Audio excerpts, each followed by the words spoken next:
It's the National Executive Council meeting of the Maritime Workers Union of Nigeria. The maritime workers converged on Lagos to discuss several challenges in the sector and how they affect their welfare. If somebody has put in his energy into the struggle and the government are supposed to pay them, refused to pay them their pension, even there was a court judgment and it was given to them that their right should be what? Should be given to those aged seafarers. We don't know where we are in Nigeria Port Authority. The consequential adjustment of this new minimum wage, it crosses across all the 4 branches of Maritime Workers Law of Nigeria. Be you a worker in shipping, be you a worker in seafaring, be you a worker in MPA, be you a worker in dock workers. The consequential adjustment of this minimum wage, we've not had anything from our employers of labor in our sector. So we would like you to address that one. In his goodwill message, the president of Nigerian Labour Congress NLC, Joe Ajero, threatened a total shutdown of activities in neighboring states if the governor, Francis Nwifuru, goes ahead to sack striking workers. Because across 13 states continue to down tools, organized labour hopes that affected state government will comply with the minimum wage law signed by President Bola Tinubu.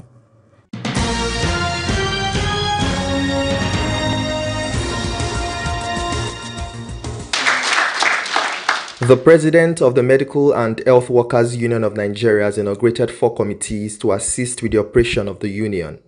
According to the president, the committee's role will be crucial to the union. During the inauguration event, the leadership of the union urged the newly elected members of the committees to be honest and transparent in discharging their duties. So I want to seize this opportunity and enjoin you to work assiduously in discharging your responsibilities. So while congratulating all the members of these 4 committees, I want to once again urge you to be honest and transparent in discharging your responsibilities. You should not do anything that will discredit the image of the union while discharging your responsibilities. So, comrades, with these few remarks, in the name of Almighty God, the Beneficent and the Merciful, I hereby officially inaugurate the 4 standing committees of our great union, including the Technical Committee on Health Sector and Tertiary Facilities Affairs, the Editorial Committee, the Education Committee, and the Think Tank Committee. I wish you successful deliberations throughout your tenure. For the committee members, the chairman of our Education Committee, Elder Comrade Ibrahim Mahmoud Umar, was very, very technical. He said in the assumption speech, they will do everything possible according to their capacity and ability to deliver the expectation the leadership have on you. I think I must thank God Almighty, as well as pray to the God Almighty that the confidence reposed on each and every one of you. I think you can do everything possible to prove to us that you can do far better than or beyond what we expected you of doing. By the grace of God, 2 days ago, the governor invited all the labor leaders in Abia State. And in that meeting, he also directed again that the committee should do whatever is in their power to make sure before 20th of this month that every worker in Abia State, be it from level 1 to 17, will receive their due wage from the minimum wage. And he also went ahead to approve the 13th month for every worker in Abia State. So it's a right step in right direction. For now, the committee has started work so as to meet up before the deadline. And we hopefully believe that by this month ending, when the salary will be paid, that every Abia worker will receive their due wage through minimum wage. Minimum wage have been instituted by law and supposed to be followed accordingly. The federal government, as far as I'm concerned, have not actually captured the consequential adjustment of minimum wage, and that they should do as fast as possible so that the other governors will look up to them. You can't expect governors to do what you at the federal level have not been able to do. Most of the problem we're having in various states today is because some governors couldn't actually put in place the consequential adjustment. Because the federal government have not done that too. So I urge the federal government to call back labor and really look at the consequential adjustment of the salary of workers of Nigeria so that other states and governors will be able to follow suit. What the governor did was that he added 20,000 naira, and what I've been paying before, to make it up. Of course, you know, before now 30,000 minimum wage, then he had been paying 20,000 wage award, then he added up 20,000 naira. That is 2020, 30. 2020, 2030, that is 70. So that is it. So then the labor said, no, you have been a very good governor. Of a truth, our governor has been a very nice man to workers, but I don't know, all of a sudden he changed. So the labor said, no, let the due process be observed. The committee, you set up a committee have concluded. Then why ambushing the committee? I appreciate the effort of the Labour Congress that called for that action, because it assists, it helps, it makes some places a reality.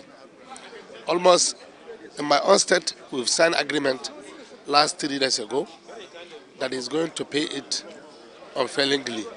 And even hearing pain, people were happy. Talk less of one, it was paid. So it's long overdue. Even though presently the money that we want to give to the workers of Nigeria is not enough. It's not even halfly enough. My union is a peaceful love union. So we believe in dialogue. And as it stands today, the president has a very good listening ear. And my national president is a very intelligent and a man that loves peace. Are you getting it? So everything is moving normal. It's going to go peacefully, and the needful will be done. On the profile interview segment this week, I'll be speaking with the President of the Nigerian Labour Congress, Comrade Joe Ajaero. It brings us up to speed on why it's important to aggressively drive the implementation of the new national minimum wage at the state level, while also highlighting expectation of Congress from the Ministry of Labour. It's good to have you on the program. A lot has been happening in the world of work, especially as regards the welfare of workers. As the President of the Nigerian Labour Congress, I would like to ask you, why is it of utmost importance for Congress to go on aggressive implementation of the new national minimum wage at the state level? Well, I think every organization works with their history, you know, and that history haunts them. Our history from the immediate and immediate past seem to be what has been necessitating the steps we take. We realize that even the 30,000 minimum wage were either implemented in breach or were not implemented in some states. I will use a state as example, Zamfara State. We had finished negotiation and signed agreement on the 70,000 minimum wage before they started announcing that they would now pay 30,000. And what that means is what anybody can't explain.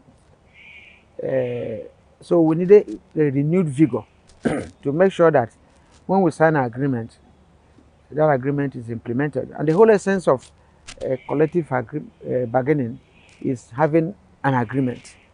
And the whole essence of having an agreement is to have an implementable agreement. And the whole essence of having an implementable agreement is equally to have an enforceable agreement. And the law is clear on the issue of enforcement. The very moment it becomes a law, any of the parties can enforce it. And then if we sign agreement in around June and it becomes a law in July, and between July and December, states are not ready to implement, then it requires a different approach, which is exactly what we are doing. And if you watch, as at the December 1st that we gave as deadline, a lot was achieved. There are states that were even meeting at that December 1st. Some states had already, paid to meet up with the deadline. Some states even went to the houses of labor leaders, or even some met them in the church for it to be concluded. Now, we have gotten some of them from information we are getting did not pay, but they got an agreement of arrears and all that. But we equally had a committee to ensure this. So we are waiting for our committee to give us feedback, state by state feedback on what next to be done. So you can see that, the way we are going about it, we are trying to conclude this action as soon as possible so that we will be preparing for the next minimum wage. Because one of the cardinal achievements of the Tinubu administration is reduction of the tenure. We went in there with 2 years review in view of the prevalent economic situation. That anything, no price stays the same at the same level for even 1 year, and we insisted on 2 years, and he said no, and we got 3 years. So you can see that 6 months gone into the other minimum wage, we have about 2.5 years, and we can't be talking about implementation till the next 1 year. That's not it. So that's one of the reasons why we are following it up, and we want to follow it up to its logical conclusion. 70,000 is not big enough, and then now to have a problem in paying it, you start to wonder whether the people are living in mass. Okay, talking about Ebonyi State, what has been the feedback so far? The state governor threatened to sack workers who refuse to go to work because they have not started enjoying the new national minimum wage signed into law by the President of the Federal Republic of Nigeria. How would you react to this? Well, does he have such powers? The answer is heck no. Public servants enjoy statutory flavor. You don't sack them on the pages of newspaper or on the television. So that shows you the infantile disposition of the governor. He have not even sat down to study the public service rule. So in the first instance, you start to wonder. So the threat aspect of it, equally shows you that this guy is not a Democrat. When you see tyrants, that are not quite disposed to social dialogue, that are not quite disposed to the tenets of democracy, that's how they behave. What he needed to do was to ask his head of service if he doesn't want to, to invite them for meeting, and then everybody will stay their position, but he chose to give threats, and that threat had never worked, and it will not work, but by that threat, he has challenged us. So I think we are going to engage him, and this is going to affect him throughout his tenure, and even when he's seeking re-election, it's showing us that there is a tyrant there who doesn't want to have a dissenting voice, from the workers. So that's the situation in Ebonyi. And are you waiting for the first sack letter to be released before Congress will let us know what the next line of action will be in that particular state? Nothing prevents him from giving even sack letter before he said that. That is within him. But from the time he made that statement, you can see that we reacted, just unlike any other state. And we have asked the private sector to get involved. The electricity union has spoken. The NUPENG has spoken. The bank unions have spoken. Some other unions have spoken. And then we'll see how far, by end of today or tomorrow, we'll assess the situation and know, the next step to be taken. So he is going to engage.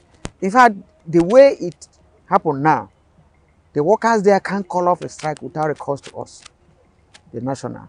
So that was how he externalized it, because they were working based on directive and he threatened them.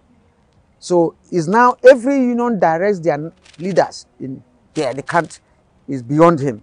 Ordinarily, if he has invited them to meet with them, you know, they can go into all manner of agreements.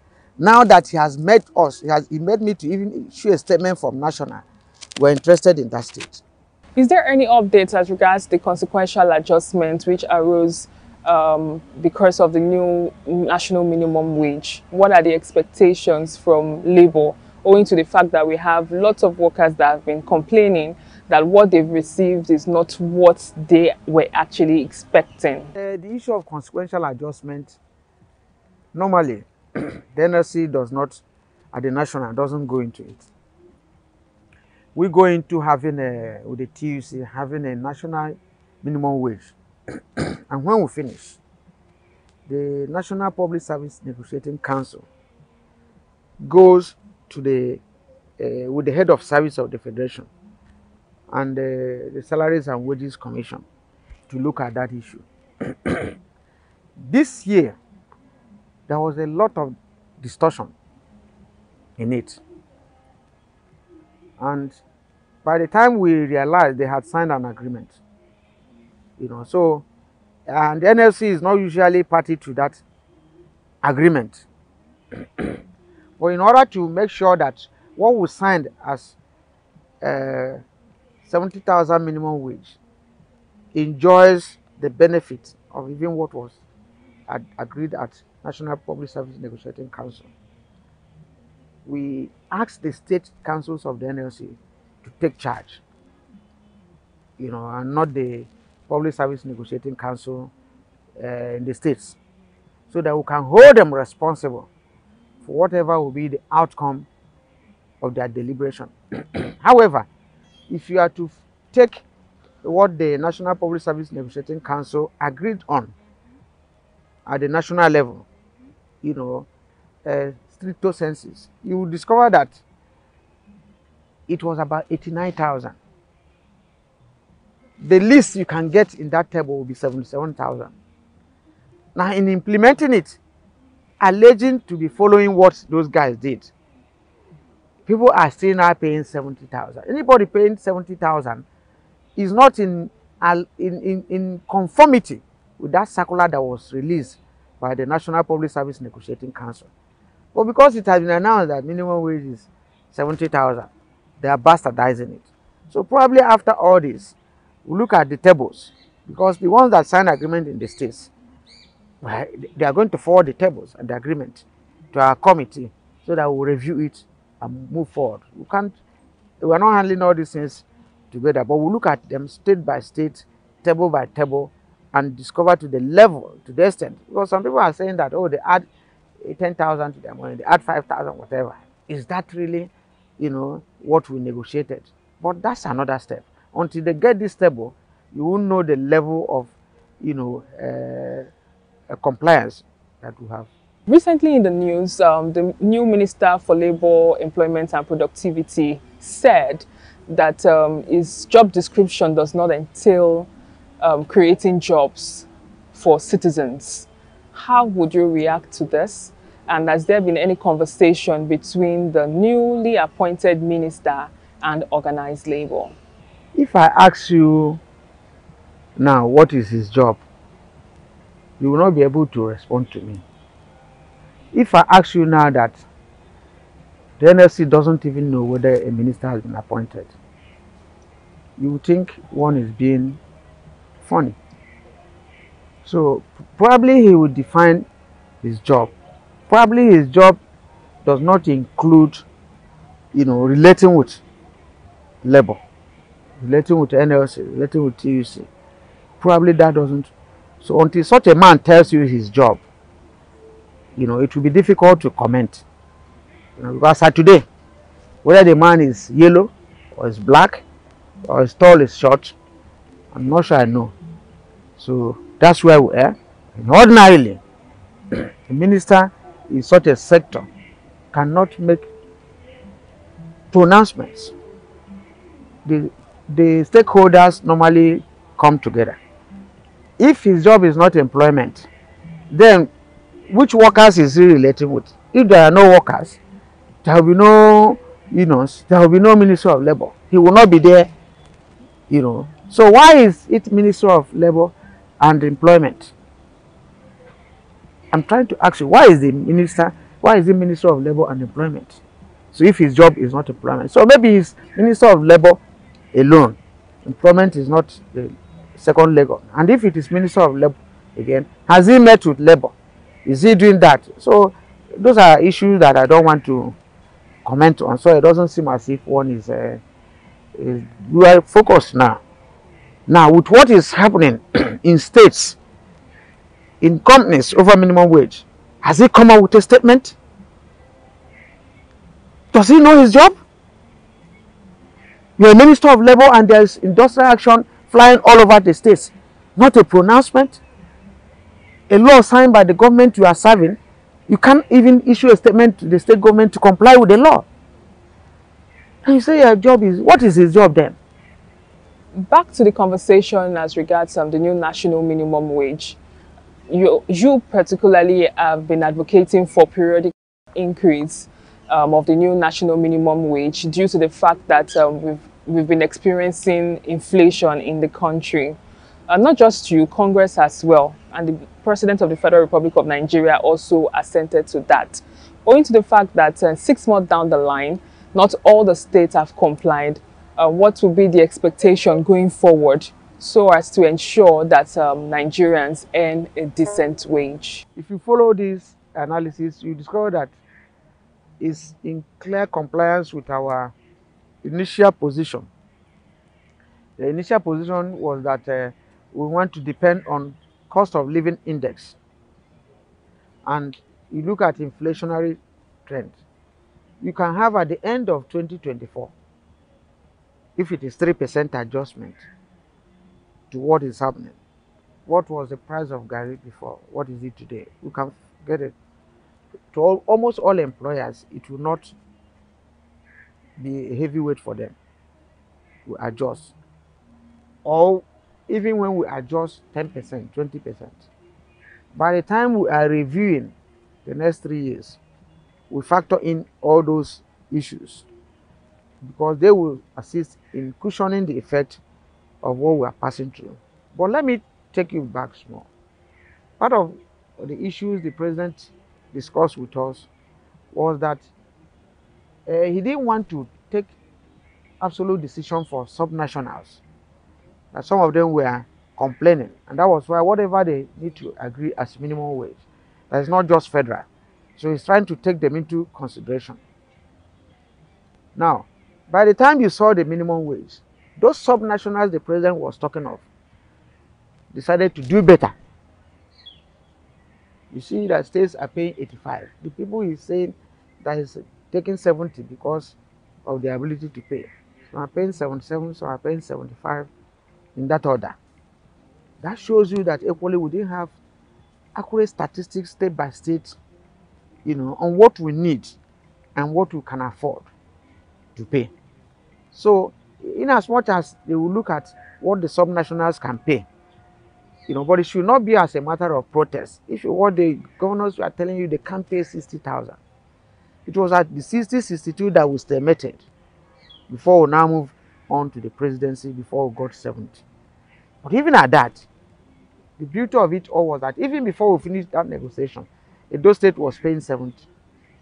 Of course, we are still going to focus attention on Edo State to see the consequential adjustment. Because up to now, they have not sent us any table from Edo, and that will be an interesting side. However, since they started paying for May, even when we had not concluded. So we have to equally look at it. What is it that they were paying? Is it in line with the table? Because you can see a state that is paying 75,000, and that a state that is paying 70,000 is doing better than them, based on consequential adjustment and incremental steps. So those are issues that we have to do, but we can't do it without having an agreement, which is a raw material coming from all these states, so that we can question, you know, the process. Thank you very much for your time. Thank you.